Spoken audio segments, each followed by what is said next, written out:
If Trump voters and COVID deniers have no haters, that's because Stephen King has died. Holly feels like it was explicitly born from like this place of social frustration. Like King needed to vent about everything that was going on. He needed like a safe space to just express his rage, and thus was born Holly.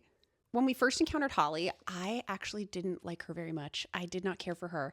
But I did a little bit of like personal internal digging and I figured out why. It's because I think we all still collectively have some PTSD around COVID lockdown. And you can kind of see that King does too in this book, which I just think is such a fascinating way to express it to his audience. When I was able to accept that it was my own like unprocessed social PTSD around lockdown, I really liked Holly. I liked her. She was just organized. She's just organized and insightful. She wasn't easily duped. She wasn't gullible. She didn't have any superpowers. She wasn't clairvoyant. She just clearly paid attention to what everyone was doing. King tackled the complexity of racism and how it's never who you think. And it came out of nowhere. Like you see these college professors, you don't think that they could be these horrible, bigoted, racist human beings because they're college professors, right? And then you find out that like, nope, they are just as capable of bigotry and racism as anybody else. And he definitely showed how like these systems are stacked and built on racism and misogyny and bigotry, and how that feeds into everything else. Especially when you got to read the chapters that were from the killer's point of view, it was like they thought they were being so stealthy and they thought that no one could tell and they thought that they hid it so well. And then you read from Holly's perspective and she's like, what are you guys talking about? You look horrible and you are awful people and you look crazy. Like you're not fooling anybody.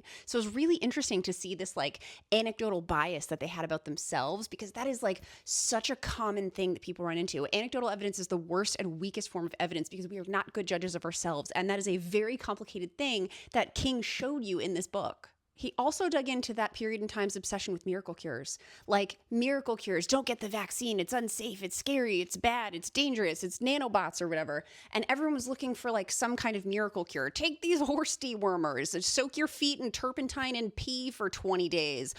Everyone was just looking for some bizarro miracle cure when there wasn't one, because we were trying to reconcile and process something that was really unfathomable and hard to understand for anyone that's not like in the sciences. But I felt like that was something he touched on very, very deftly and very smartly. The thing I learned to love most about Holly, though, is she has got a survivalist head on her shoulders. And I appreciate that because I do too. She never really just trusted anything at face value. She's like, even when you had like the wife and she's like collapsed down the stairs, Holly was like, I don't think so. I really enjoyed this. I'd say this is a solid 3.75 stars. This is really good. This was a fun, engaging mystery that was just clearly such a big vehicle for his rage and frustration during a period in time when all of us were experiencing rage and frustration.